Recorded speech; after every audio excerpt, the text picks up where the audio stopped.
Dos barras paralelas sentadas sobre el terreno a la distancia que señala la extensión del eje reciben las ruedas, cuyo cale corre encajado en una misma anchura abierta en la barra.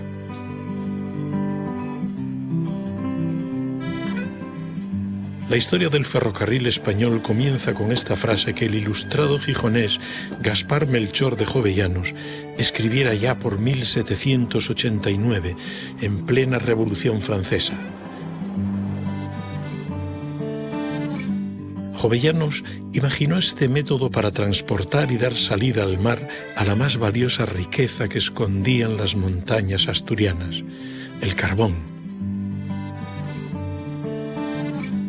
Los caminos de diligencias que atravesaban por entonces España eran poco menos que una trampa para unos viajeros que sufrían las penalidades de rutas interminables en muy mal estado, en las que incluso no era raro sufrir los asaltos de los bandoleros.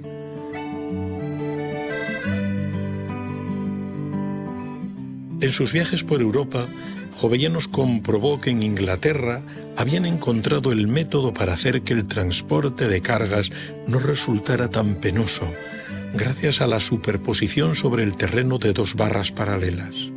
Barras que primero eran de madera y luego fueron de metal, dando lugar a los llamados caminos de hierro. Sin embargo, aún habrían de pasar años antes de que esta singular estructura fuese conocida por el nombre de ferrocarril. Un nombre que hoy usamos para rendir homenaje a sus hombres y mujeres, desde los que contribuyeron a su construcción y trabajaron en él, muchas veces a costa de sus vidas, hasta todos los que hemos viajado y soñado entre el escaso margen del metro y pico que separa sus raíles.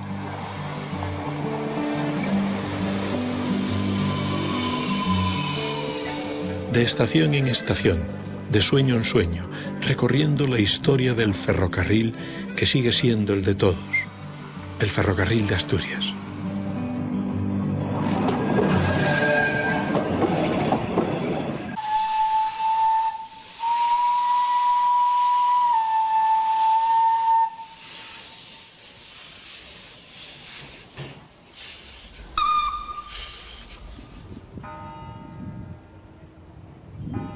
Jovellanos, como buen hijo de la Ilustración y del siglo de las luces, no tenía otro afán que el progreso de la sociedad de su época. Y vio que el ferrocarril podría ser la columna que sustentara el edificio de la industrialización asturiana. Los caminos de hierro habrían de guiar los pasos de Asturias hacia la prosperidad. Porque fue así. Jovellanos, que era una mente muy clara, no cabe duda, ya a finales del siglo XVIII sabía, porque él se preocupó, como buen ilustrado que era, de lo que pasaba en los países más avanzados del mundo, que por entonces era Inglaterra sobre todo y Francia. Se preocupó de saber cómo los franceses y sobre todo los ingleses habían resuelto el problema de transportar el carbón. Él veía que en Asturias había una riqueza, hasta entonces no se estaba extrayendo, que era el carbón de piedra, que podía favorecer el desarrollo siderometalúrgico, en una época en la que, como os decían entonces, donde hay carbón hay de todo. Y por lo tanto, para poder favorecer la extracción de este mineral, se preocupó de conocer cuáles eran los sistemas que en los países más avanzados del mundo se utilizaban para el transporte del carbón a los mercados, a las fábricas, a los puertos. Transportar el mineral era precisamente la esencia de la minería, porque a fin de cuentas la minería no deja de ser sacar carbón de una pared y llevarlo a otro sitio. En ese sentido, Jovellanos averiguó que los ingleses estaban utilizando un sistema revolucionario, era un sistema que utilizaba carriles de hierro para arrastrar unas vagonetas con muy poco esfuerzo. Con el esfuerzo de un hombre prácticamente se podía mover una tonelada o tonelada y pico de carbón y llevarlo desde las minas hasta los canales, desde ahí ya se iba a otro sitio. Y él vio que ese camino de hierro tenía aplicación a las minas asturianas y fue por lo tanto el primero que propuso su uso y por lo tanto fue la primera persona que en lengua castellana pronunció la palabra caminos de hierro y por lo tanto podemos decir que Jovellanos fue el introductor del ferrocarril en nuestro país y en realidad en todos los países de habla castellana, de habla española.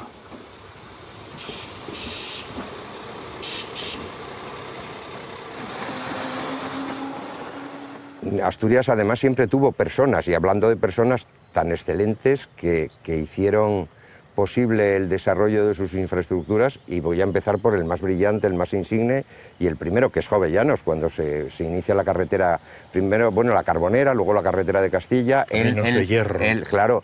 Él muere sin haber visto su gran obra, que es las rampas de Pajares, la gran obra de Pajares, que la obra de Pajares parece que no le hemos dado la importancia que tiene. Es una de las mayores, si no la mayor obra seguramente que se hace en Europa en el siglo XIX.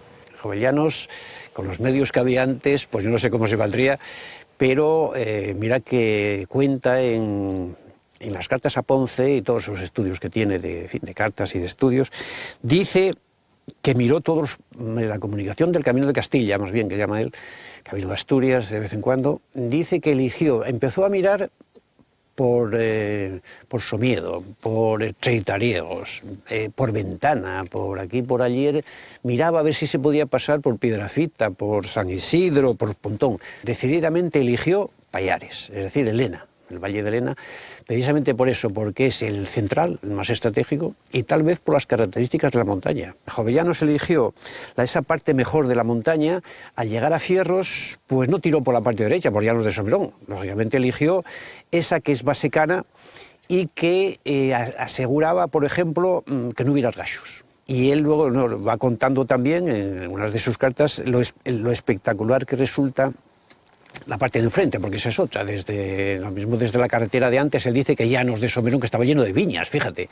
La parte de Llanos, que se veían viñas por todas partes. Sin embargo, el ferrocarril en Asturias debía de superar todavía un obstáculo que sigue dando quebraderos de cabeza más de 2 siglos después: su complejísima orografía. El relieve montañoso y alejamiento físico del centro peninsular hacían de Asturias una región periférica y mal comunicada, que además tampoco estaba bien estructurada en su interior. Asturias fue calificada por algunos en su día como la Siberia europea. Hombre, es una exageración, no cabe duda, pero sí que es cierto que Asturias comparte, y quizá es la zona española en la que más se aprecia, ese concepto de divisoria. El concepto de divisoria de aguas es un concepto muy interesante, que se utiliza mucho por la ingeniería del transporte. Es aquel punto donde las aguas van en dirección a un mar, o en dirección a un río, o en dirección a otro. La divisoria de aguas, que es un término que a mí me encanta en concreto, pues es donde se establecen los túneles, donde se establecen las grandes obras, precisamente porque es donde el agua que cae, el agua de lluvia, va hacia un lado o hacia otro. En Asturias hay una divisoria de aguas potentísima, que es la cordillera, que son la cordillera que nos separa de la meseta. Por eso no es de extrañar que buena parte de los ferrocarriles asturianos, los más importantes y sobre todo los mineros y de los industriales, siguieran los ríos, porque era la forma más sencilla de no tener que cruzar divisorias de agua.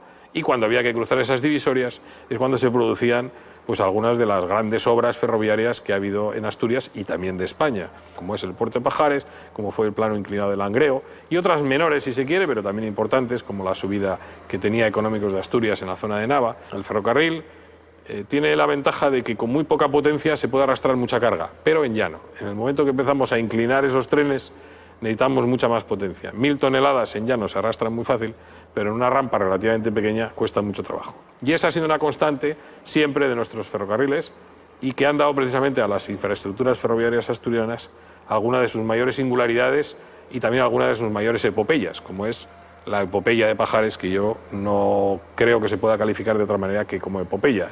Cuando llegó el fierro, llegaron las vías del tren que para mí siguieron el proyecto de Jovellanos. Para mí, que dijeron, aquí la carretera va por aquí, cuando va por aquí es por algo, y claro, el problema sería dar estas vueltas, estas 3 vueltas que tiene, la parte de abajo, la del medio y la cimera, con esos 69 túneles. 69 túneles. Son 69. 79 desde Busdongo. Salvar las rampas de Pajares fue algo tremendo. La historia de Pajares daría para horas, ¿no? O para muchos programas. Podrías hacer un programa para hablar solo de Pajares y llenaríamos...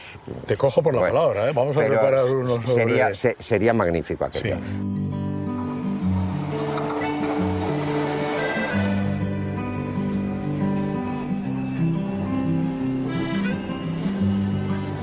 Junto a la orografía, el otro gran problema para las comunicaciones en Asturias es su demografía.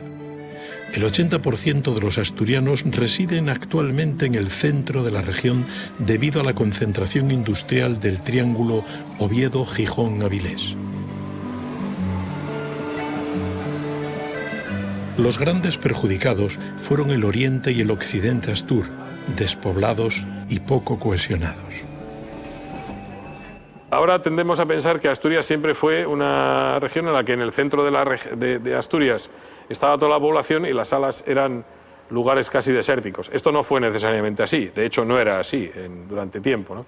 Pero sí que es cierto que el desarrollo industrial y minero concentró la población en la parte central de Asturias, y también lo hicieron las infraestructuras que nacen precisamente de esa minería y de esa industria.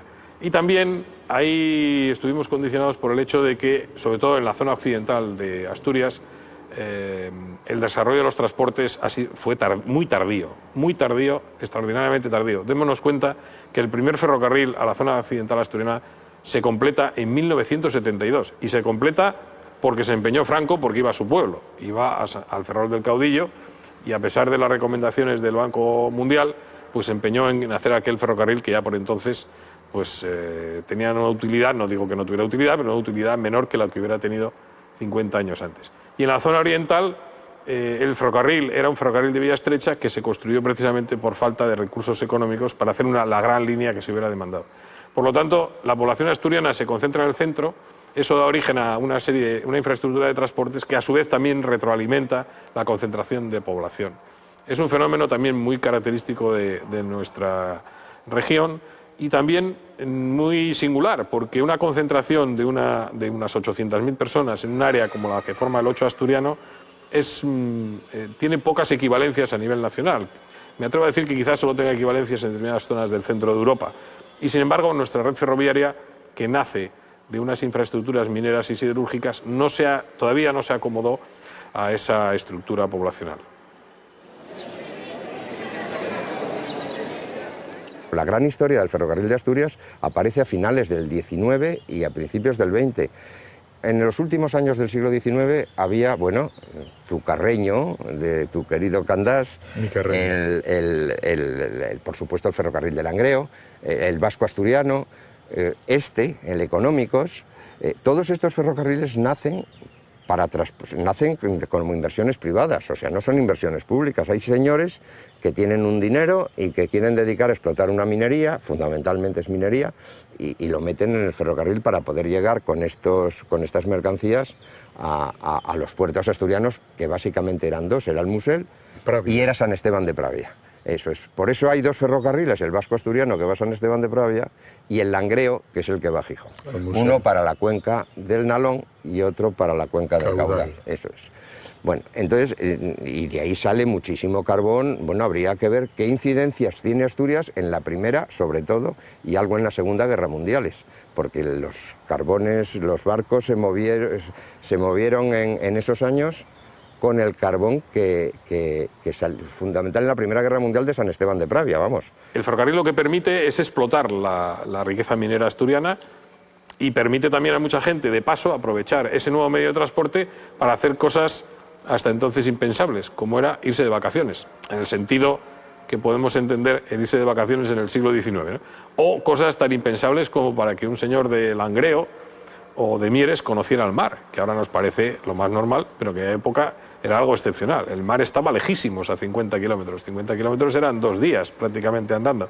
Y entonces muy poca gente, la gente nacía, vivía y moría pues a muy poca distancia de donde había surgido su vida. Estas dificultades no fueron obstáculos, sin embargo, para que Asturias se convirtiese en el primer lugar de España donde se implantó un ferrocarril industrial entre Gijón y las carbonerías de Langreo. Estas utilizaban hasta entonces animales que tiraban de vagones sobre raíles. El primer camino de hierro asturiano, sin embargo, nació en 1834 al borde de la mar.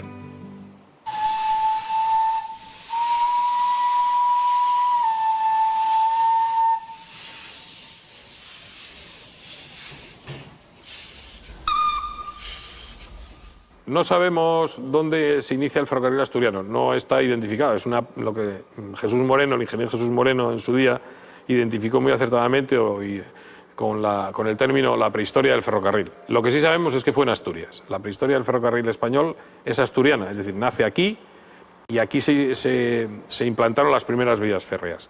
Está perfectamente documentado que el primer ferrocarril asturiano, con papeles, vamos a decirlo así, con carnet de identidad y foto y número, estuvo en Arnao, en las minas de Arnao, para sacar el carbón directamente ya al mar. Era un ferrocarril muy cortito, arrastrado por los propios mineros y por caballerías, por sangre, quizá por bueyes, y que utilizaba esta mina. Pero antes del ferrocarril de Arnao sabemos que ya, por lo menos en 1829, aunque no hay documentos, sí que hay testimonios, en las llamadas carbonerías de Langreo había una vía férrea, un camino de hierro, como lo definía Jovellanos, probablemente muy primitivo, pero que era muy útil. Y no me cabe duda de que en otras zonas de Asturias, también en Carballín, por ejemplo, también seguro, y sobre todo en Langreo y en Carballín, había más explotaciones mineras con ferrocarriles. No tenían locomotoras aquellos ferrocarriles, pero eran ferrocarriles, eran caminos de hierro que permitían explotar las minas y permitían, por fin, sacar el carbón de manera económica. Eso fue un antes y un después clave, que está todavía pendiente de investigar, pero que da a Asturias una primacía tecnológica a nivel nacional que después, por desgracia, se ha ido perdiendo.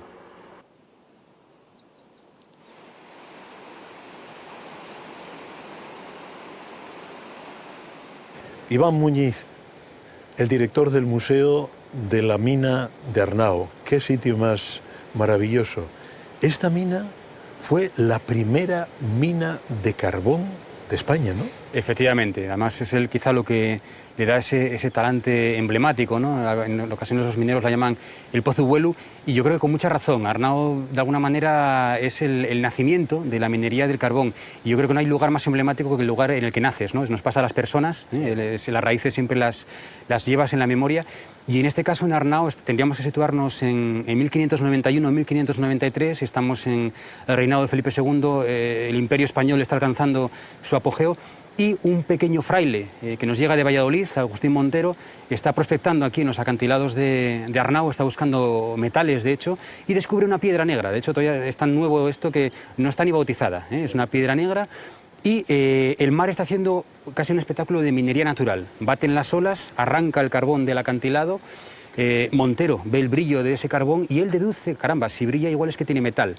Se va a Avilés, hay ferreros, con lo cual prueba con ellos y descubren que no tiene metal, pero que arde. Y es el motivo por el cual escribe a Felipe II, a la corona española, para obtener permiso, tanto porque era necesario legalmente, como porque tiene miedo de que al ser un mineral nuevo, no reconocido en las ordenanzas, no se le dé autorización. Pues ese episodio, que comienza de esa manera tan modesta, con un fraile que casi podemos imaginarnos bajar por el camino desde Arancés, el pueblo más cercano, hasta el acantilado. Finales del 16. Finales del 16, efectivamente, sí, sí. Y en 1593, son 2 años de estudios burocráticos, la corona pues esto lo estudia con mucha conciencia, finalmente obtiene la licencia. Se realiza, de hecho, el primer viaje de la marinería carbonera. La Marina Carbonera Española tiene ese primer viaje desde aquí, desde el entorno del puerto de Avilés, hasta Lisboa, que es el único punto del viejo imperio español donde se está consumiendo carbón de piedra, como lo llegan ya a denominar en documentos posteriores, y ese arranque es el punto de partida de una tradición tan rica y tan importante para Asturias como es la minería del carbón, sin la cual pues seguramente los asturianos y asturianas tendríamos un poco menos de ADN de lo que tenemos actualmente, ¿no? En Asturias el carbón ya se explota desde hace muchísimos siglos. ¿Y cómo se sacaba? Pues se sacaba con vagonetas y con carros, lo que se llamaban los carros del país. Es decir, bueno, con lo que después se conoció el típico carro de bueyes. Antes de la llegada del ferrocarril, el carbón de Langreo, por ejemplo, se traía a Gijón en carros de bueyes, que tardaban aproximadamente entre 2 y 3 días en hacer ese recorrido de ida y otros tantos de vuelta. Cada carro, que llevaba 2 bueyes y llevaba 1 a 2 personas a cargo, transportaba aproximadamente 1 tonelada, 1,5 toneladas de carbón. Cuando se sustituyen esos carros por el ferrocarril de Langreo, 2 personas en una locomotora llevaban 300 toneladas.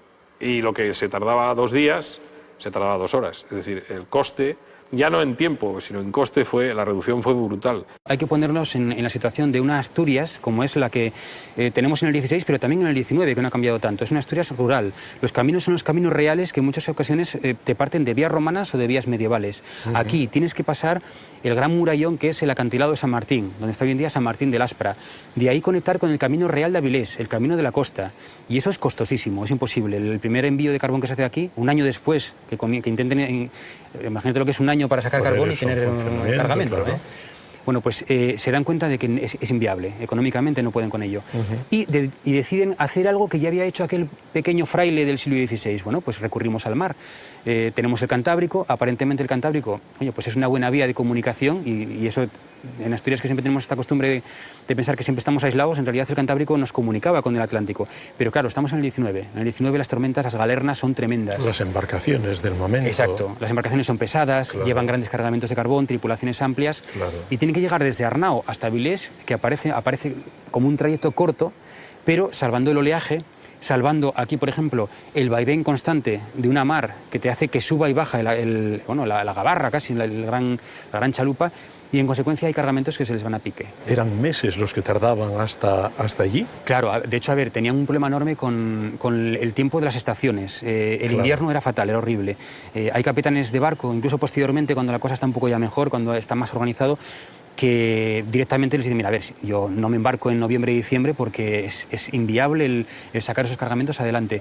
Y por otra parte, en la propia mina, ellos tienen que adaptarse al clima, es decir, invierno, no hay posibilidad de embarcar, con lo cual tenemos que reducir el nivel de explotación de carbón, porque ¿dónde vamos a meterlo? Es decir, claro, es la clave, ¿no? Y en verano embarcamos. Llega primavera-verano, abre el Cantábrico se porta mejor, se calma, y en consecuencia embarcamos en bergantines franceses especialmente hacia Andalucía. Sí. Hubo una excepción que fue el ferrocarril de las minas de Arnao, que fue uno de los primeros ferrocarriles asturianos, que estaba cerca del mar. Pero, por lo demás, la mayor parte de los ferrocarriles asturianos estaban en lo que después se conoció como las cuencas mineras, las dos grandes cuencas mineras, la del Caudal y la del Nalón, que está pues, aproximadamente a unos 40-50 kilómetros del mar y que obligaron las dos cuencas a la implantación de toda una red ferroviaria de las más densas de Europa para poder explotar esta riqueza mineral. La Real Compañía Asturiana de Minas se había creado sobre todo con capital español y belga y fue una iniciativa que consolida una constante posterior, que es que la construcción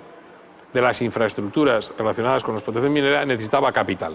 Esto parece una tontería, pero en aquel momento se dio cuenta que el capitalismo, la implantación de las primeras sociedades anónimas, sociedades que podían allegar dinero de otros accionistas, era fundamental para la creación de infraestructuras, para la creación de industrias.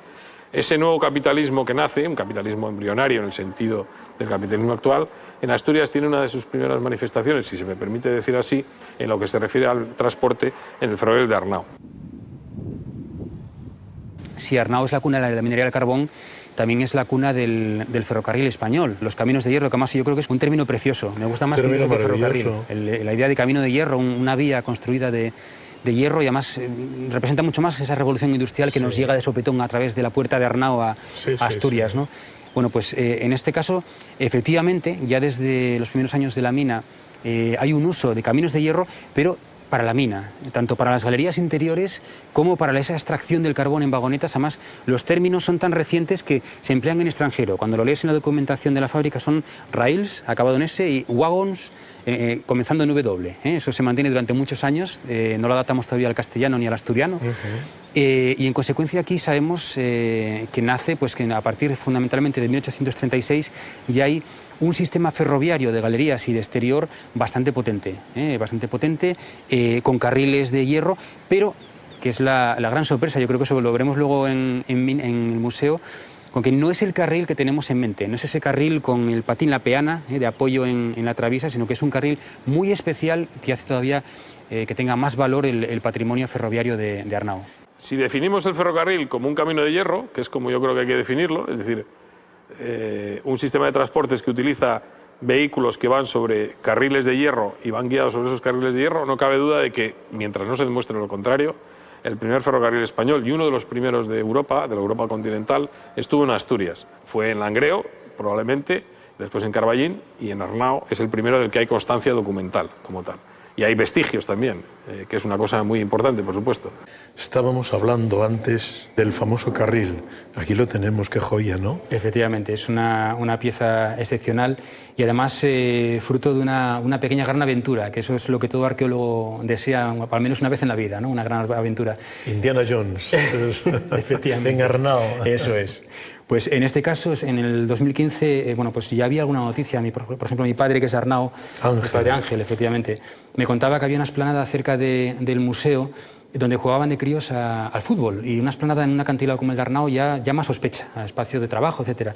Y un día un vecino de Arnao, José Luis Badallo, me trajo unas imágenes que había él tomado con el móvil y me dijo: oye, Iván, tienes que ir ahí para verlo porque me da la sensación que el acantilado se ha venido abajo. ¿De qué año hablas ahora, Iván? En el año 2015. 2015. Eso es. Pues el acantilado se ha venido abajo y me da la sensación de que está sobresaliendo un carril. Bajé a verlo, efectivamente estaba el carril, y me sorprendió muchísimo que no era el carril habitual en los caminos de hierro que conocíamos. Me puse en contacto con la persona que mejor puede explicar esto, que es Javier Fernández, el director del Museo del Ferrocarril, y él nada más ver las imágenes, efectivamente. Del programa, sí. Y gran persona en todos los sentidos. Y gran persona. Y Javier nada más verlo ya me lo dijo, me recuerdo las palabras además muy grabadas: Iván, si eso que creo, tienes entre manos algo muy importante. Era un ferrocarril que sabemos tenía un sistema de carril muy primitivo, carriles de hierro, por supuesto, no de acero, que eran unos carriles que iban, por explicarlo muy brevemente, encajados en las traviesas de madera, ruidos mineros y quizá por alguna caballería pequeña, y poder llevar el carbón desde la mina, las minas de aquella zona, hasta el mar. Un ferrocarril humilde, pequeñito, pero que tuvo una significación histórica enorme, que ha dejado muchos testimonios, que en el archivo de la Real Compañía Asturiana de Minas todavía yo pude ver, y con emoción lo digo, aquella anotación de los años 30 del siglo XIX, donde se habla de las barras carril, las barras de camino de hierro, y que es una anotación sorprendente, porque estamos hablando de 20 años antes del ferrocarril de Barcelona-Mataró. Ya en Asturias se estaba notando esa importación de carriles que servían precisamente para implantar un primer ferrocarril. Carriles que se habían hecho en Bélgica, en este caso, y que servían, ya digo, para que el primer ferrocarril asturiano documentado pudiera prestar servicio, y que estuvo prestándolo durante mucho más de 100 años. Iván, este es el primer ferrocarril documentado de España, ¿no? Efectivamente, sí. Antes del de Mataró, incluso. Sí, ¿no? de hecho era el gran mito. Yo creo, bueno, yo soy de la EGB, y era una de las cosas que teníamos que empollar sí o sí en los libros de historia, ¿no? Barcelona-Mataró, pues el primer ferrocarril español. A ver, en este caso, si hiciésemos un podio con medalla de oro, plata y bronce de los ferrocarriles españoles, la medalla de bronce la tendría el Barcelona-Mataró. Estaríamos en el tercero en antigüedad. El segundo en antigüedad, y el que hasta ahora se consideraba primero, era uno que no está dentro del territorio peninsular, pero que en aquellos momentos, efectivamente, el de La Habana-Guinness, ese es un ferrocarril que en aquel momento, dentro de la coyuntura del imperio, era todavía territorio español. Y es el primero, lo tenemos en 1837, pero es que el de Arnao lo tenemos en 1836, mínimo, porque nos basamos siempre, evidentemente, en las fuentes más fiables. Esto, antes de dar a conocer el carril, después de la excavación, fueron 2 meses de investigaciones, de recuperar documentación, para fijar efectivamente ese contexto cronológico. Y fue cuando llegó la gran sorpresa. Bueno, te digo, fue un bombazo tal y prestó tanto, en el fondo, fue tan chulo, que hasta nos escribieron desde La Habana. O sea, con mucha retranca, con mucha... ¿Nos habéis pillado? Que sí, pensamos que oye, éramos ¿cómo los oye eso? primeros? Que éramos los primeros y no. A Qué ver, bueno. felicitando, pero... Qué bien. Pero Bien, sí, bien. y diciendo, bueno, a ver, ojo, Manifestando la inquietud y el malestar. Eso es. En aquel momento vino hasta descendientes de los impulsores del Barcelona-Mataró a visitarlo. Porque, a ver, es importante, y yo creo que para Asturias es un motivo de orgullo, al margen de que haya sido esa especie de simbiosis astur-belga, pero que es que tenemos aquí en Arnao el origen del ferrocarril español, y eso es algo que no todos los días se puede decir. La gran duda que había, y eso también le daba más valor si se certificaba, es si esto estaba fuera de sitio. A ver, en Arnao puedes ir por una finca y encontrarte un carril aprovechado como cierre, como varal, etcétera. O bien si estaba en su sitio, pero para que estuviera en su sitio tenías que localizar restos de traviesas. Excavé, retiré las arcillas y aparecieron los restos de las traviesas, muy perdidos, era casi ya una pulpa, una especie de masa mezclada con la arcilla, y apareció la forma en la que se hacía. A ver, esto es una patente de Birkinsau, es una patente del año 1820. En Arnau hay constancia, a través de las cartas de los ingenieros, que al menos en 1836 llegan raíles, los caminos de hierro, desde Bélgica. Y a diferencia de los raíles actuales, no tiene una base, no tiene un patín, una peana, que es lo que le permitiría apoyar sobre la traviesa. Esto va como si fuese al revés, es una especie de T, ¿no? Eso es. Aquí lo que tienen es el alma del carril. Para poder situar la traviesa, recortan la traviesa, la encajan en la traviesa, amortajan, como decían aquí los ingenieros de Arnau, es hacer una mortaja, sí. Y finalmente, para que no se mueva, lo único que queda sobresaliendo con respecto a la traviesa es la cabeza del carril. Introducen una cuña en este sentido, golpean y entonces queda estabilizado. Pues por aquí transcurrían vagonetas. Hay que pensar en un ferrocarril muy primitivo. Esto hay que darse cuenta que el carril en sí es máxima tecnología, es como hoy en día un ordenador de última generación antes de que llegue otro que lo sustituya, pero el resto es un tipo de tecnología básica, madera, cuñas, es decir, se aprovechan lo que tienen y adaptan lo que puedan traerse desde Bélgica, ¿no? Y en este caso por aquí transcurrían, eso sí, ferrocarriles todavía de tracción a sangre. Eran las vagonetas, los famosos wagons con W y tirados por mulas. Y funcionaba tanto interior de galerías como exterior. A interior tuvieron un problema, y es que las galerías se iban inclinando, tenían una gran pendiente, y pese a las cuñas, el problema que tienes con esto es que está poco fijado y en consecuencia el carril podía llegar a resbalar por las traviesas. Para ello inventó Armand Nagel, el primer ingeniero de Arnau, inventó lo que llamaba la sentadilla, que era como una especie de refuerzo, ¿no?, que fijaba aún más el carril a la traviesa de madera. Es una cuestión que, bueno, por lo menos te explica hasta qué punto las grandes ideas surgen de circunstancias, de problemas. Pues en un momento determinado te encuentras con un desastre en la mina. Oye, pues el carril se nos ha salido de sitio. Hay que abordar el tema y a partir de la imaginación a volar, a funcionar. Exacto. Es verdad. Y aquí en Arnau, de hecho, es importante porque en muchos casos estos inventos, aunque los ingenieros fuesen los que al final les sacasen el partido, la propia gente, de los obreros, las obreras, tenían una inventiva excepcional. Siempre aparece Bélgica. Bélgica era una especie de Silicon Valley ahora mismo. Haciendo un símil con Bélgica es el gran vivero de ideas de la revolución industrial. Sí, junto con Inglaterra, evidentemente, pero es que Bélgica quizá hoy en día no se le tenga tan en cuenta, no ha tenido el predicamento, no ha tenido quizá la perspectiva de investigación que tiene la revolución industrial inglesa, y se la ha dejado un poco en la sombra. En aquel momento era una potencia enorme, a todos los niveles, y hay que tener en cuenta que lo que nos viene aquí a Asturias, lo que va a revolucionar y lo que va a crear algunos de los iconos representativos de la minería asturiana, mucho de ello nos viene de allí, de esa unión entre dos culturas nació una revolución industrial asturiana. Y Asturias se convirtió así, en el siglo XIX, en la principal región industrial española. Iba camino de serlo, iba camino de ser, como decían por entonces, la Bélgica española. Bélgica era el país industrial de la concentración industrial europea. Quizá faltaban dos cosas muy importantes que Jovellanos supo ver muy bien.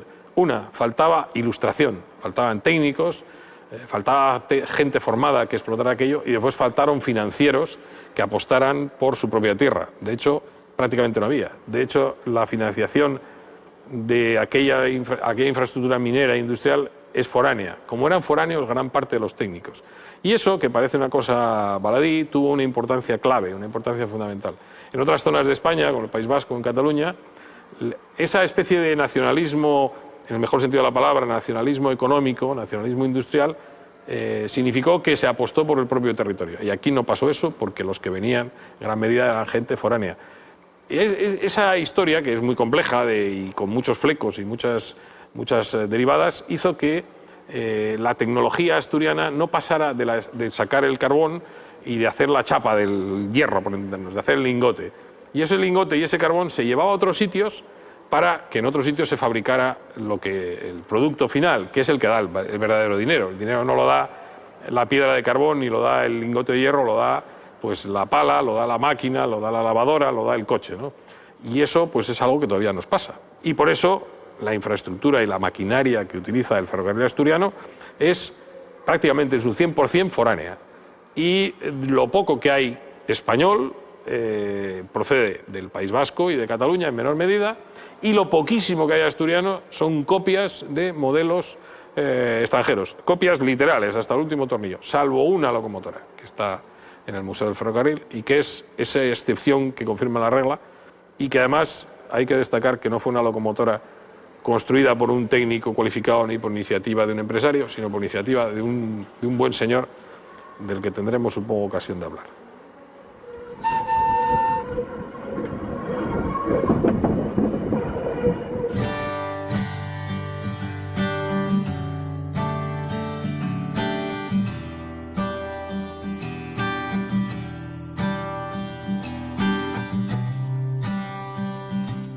El desembarco de minas de Riosa a finales del siglo XIX, en los concejos de Morcín y Riosa, supuso el despegue de estos municipios.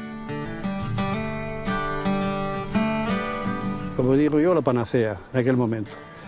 Y a partir de ahí hubo un despegue económico muy grande, un crecimiento demográfico importante, porque imagínate que en el año 52 nacían en Riosa 152 niños, ¿eh? O sea, porque la gente que vino de fuera, que hubo que construir barriadas para obreros, casi 500 viviendas se hicieron en Lara, en Nigeres. Entonces quiero decirte que el contraste es antes agricultura y ganadería, después la minería fue lo que supuso el despegue económico de los municipios, tanto de Riosa como de Morcín.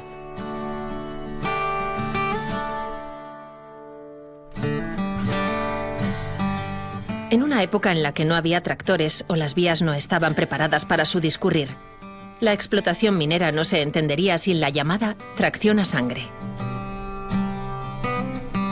Aquí ya después ya era la tracción de sangre, que llamaban la tracción de las mulas.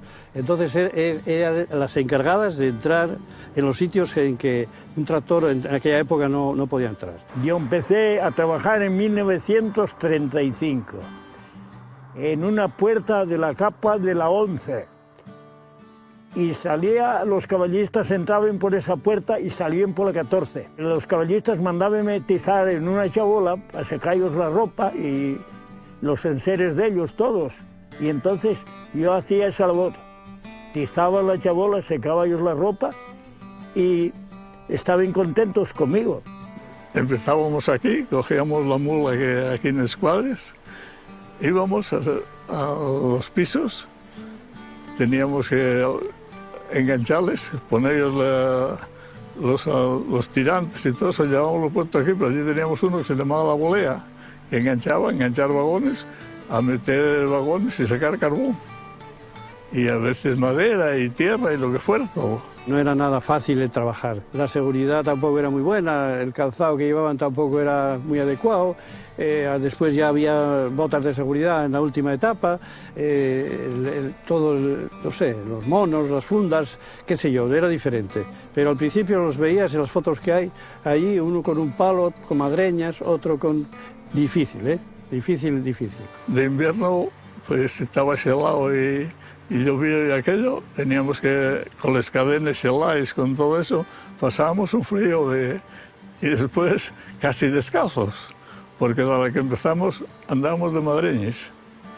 Y claro, los madreñas había día que rompirles dos. Claro, estábamos desde las 8 de la mañana, a veces hasta las 10 de la noche, y era duro ya solamente por tiempo.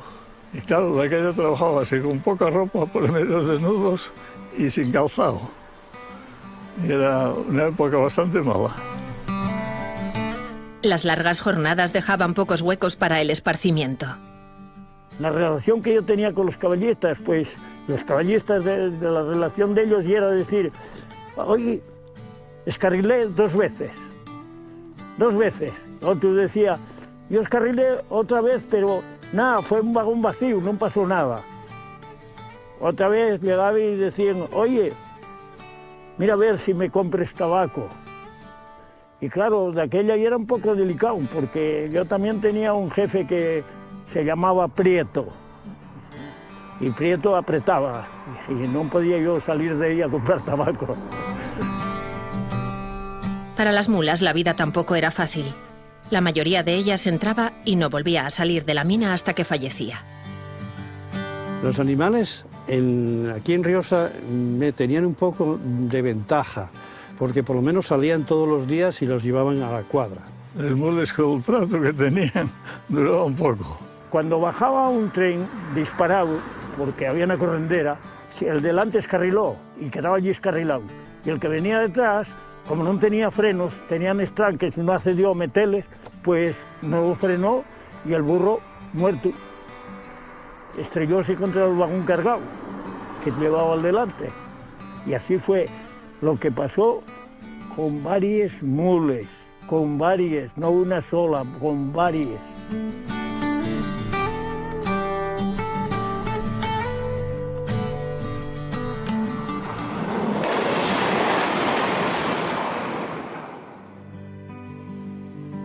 La mina de Arnao cerró en 1915 y además de ser la primera explotación de carbón de la península ibérica, ostenta también los galardones de pozo vertical más antiguo de Asturias y única mina submarina de la Europa continental.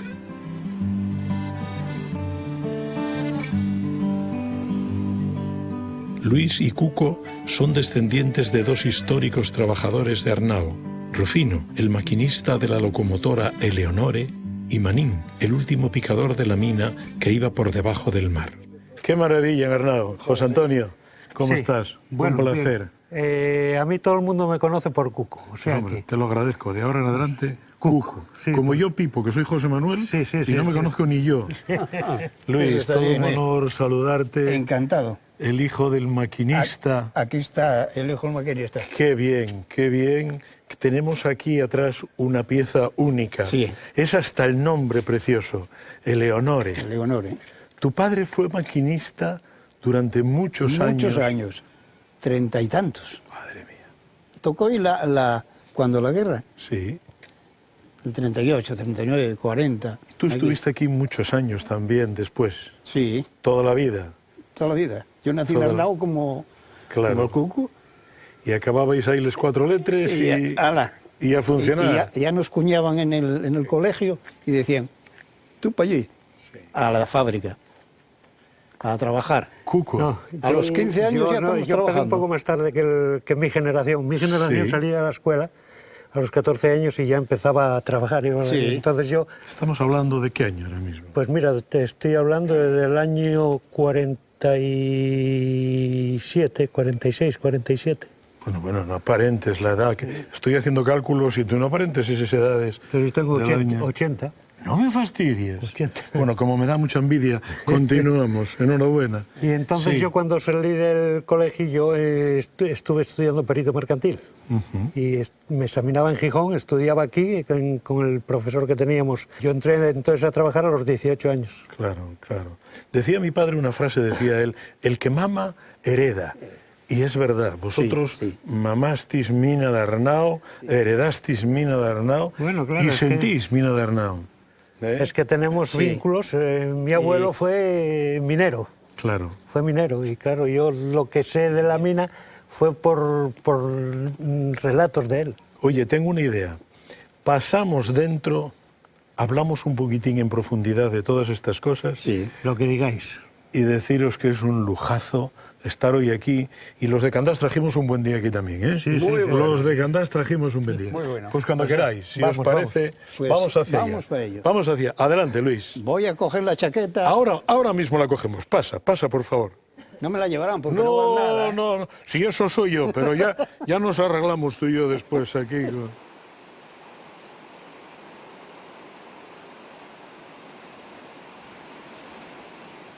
Mira que tenemos cosas guapas aquí, ¿eh? Y después... Y no las apreciemos. Y no las apreciamos, efectivamente. ¿Quién era Manín? El Manín abuelo. era mi abuelo, sí, mi abuelo. Era un hombre personaje. un personaje muy característico y un hombre muy bueno. Era un... Qué bien. Sí. Como abuelo fue muy bueno. Qué bien Sí, sí. que puedas decir eso. Claro, ¿Cuál era la ocupación de Manín? Pues Manín nació en el año 1876, según el certificado que tengo yo de nacimiento de mi abuelo. Y entonces a los 12 años entró aquí en la mina como aguador. Aguador. Y es guapa hasta la palabra, aguador.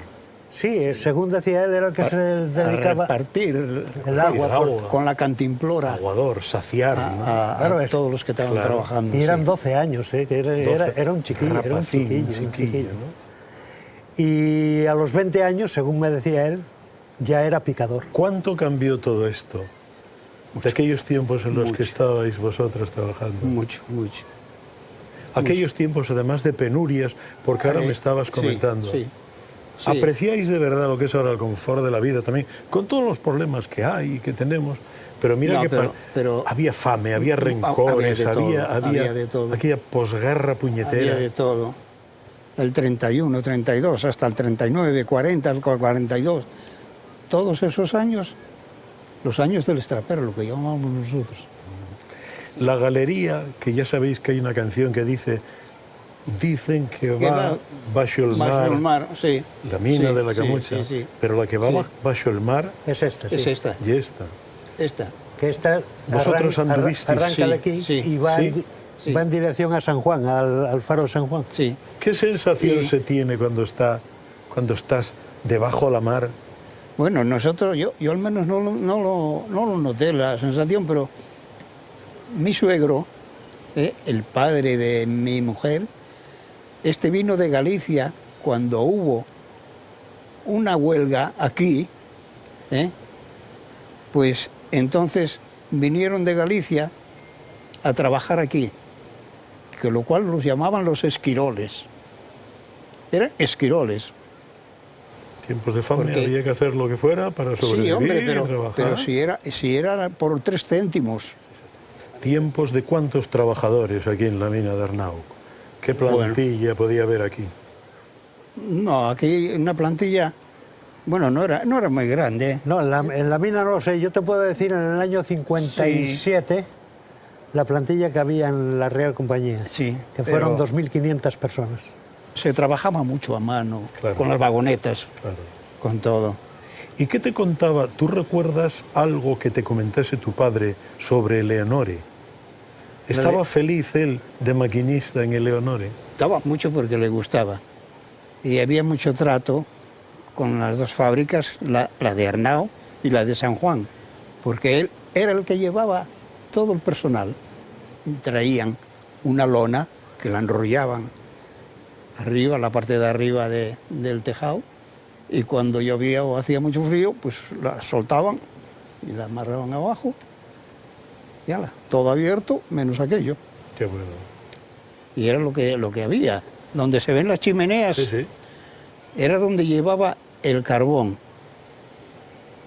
Había unas vías, había un puente junto al hospital. Sí, detrás de mi casa había unas vías que pasaban por ahí la Leonore. De hierro, pasaba la Leonore con las vagonetas, y allí había un volquete que metía la vagoneta y daba vuelta allí, que eran unas tolvas que había abajo, y luego en la fábrica pues ya tenían otras vagonetas que abrían la tolva, las llenaban, y entonces esas ya las llevaban a los hornos de oro, y después llevaba y traían las vagonetas con la calamina, zinc, blenda, para hacer luego aquí el zinc.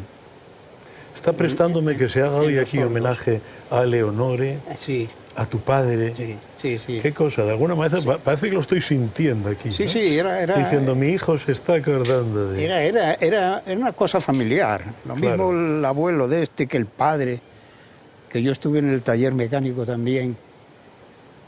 Y estuve con... Mi padre era el jefe del taller. Era el jefe del taller. Jefe del taller mecánico. ¿Erais 6 hermanos? Sí, 2 hermanas y 4 hermanos.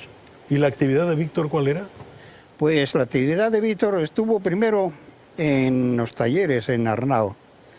Y después de los talleres, pues como necesitaban un fogonero...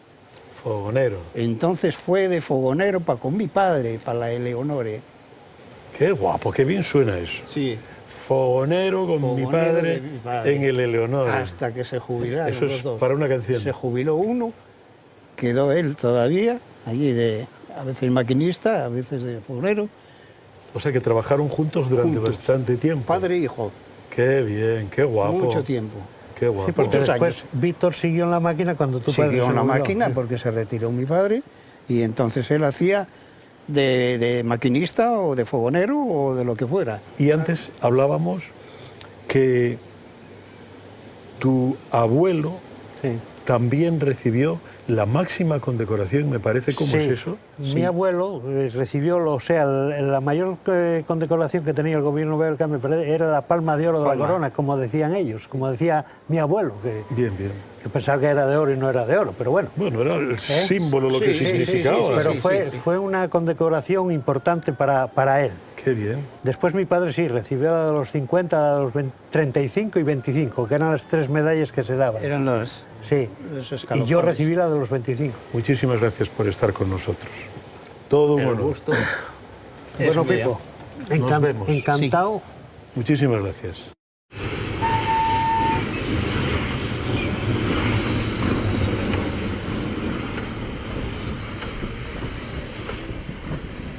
La locomotora que tengo a mis espaldas, la locomotora Bilbao, es una de las más antiguas que existen en Asturias, de hecho es la segunda, y es de las más antiguas también existentes en España. Fue fabricada en Gran Bretaña en 1878 para un ferrocarril vasco, el ferrocarril de Triano. Era un ferrocarril casi colonial que se utilizaba para extraer mineral de hierro de las minas de Triano y llevarlo a la ría y aquí por mar hasta Gran Bretaña. Esta influencia británica en los primeros ferrocarriles fue habitual en toda España y Asturias no fue la excepción, porque no en vano los ingleses fueron los inventores del ferrocarril y por lo tanto en esta primera implantación ferroviaria la tecnología británica fue la preponderante. De hecho, aquí en Asturias el ferrocarril de Langreo utilizó en su particularidad tecnología inglesa para construir la línea y para dotarse de trenes y material de vía en esos primeros años. Después son los franceses los que toman el relevo, primero un relevo accionarial en los ferrocarriles españoles y también en Asturias, y después también un relevo tecnológico. Esos primeros caminos de hierro están influenciados precisamente por la genial invención de los británicos, la locomotora, que tiene sus primeros ejemplos en Gran Bretaña para el transporte minero y que después ya se amplía a la transporte de viajeros en la línea de Liverpool-Manchester y sobre todo con la creación, la invención de la locomotora Rocket por Stephenson, que marca un antes y un después y que con pequeñas variaciones siguió en su forma básica siendo la tecnología utilizada para construir locomotoras de vapor durante más de 150 años.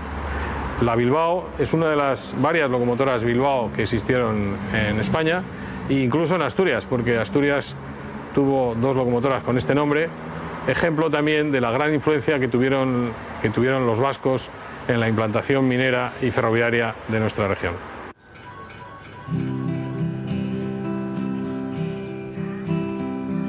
La vida son las vías de un interminable tren, el sol no deja sombra en el andén. La próxima parada ya es mañana, dice ven, el cielo es el paraguas de este tren. Un tren, un corazón, un tren tendido al sol. El túnel de un lamento silba el viento en la pared, la vida iba y venía sin volver. El Dios de los amores coge el tren alguna vez, el tiempo escribe luego mal o bien. Un tren, un corazón, un tren tendido al sol. Un tren, un corazón, un tren tendido al sol.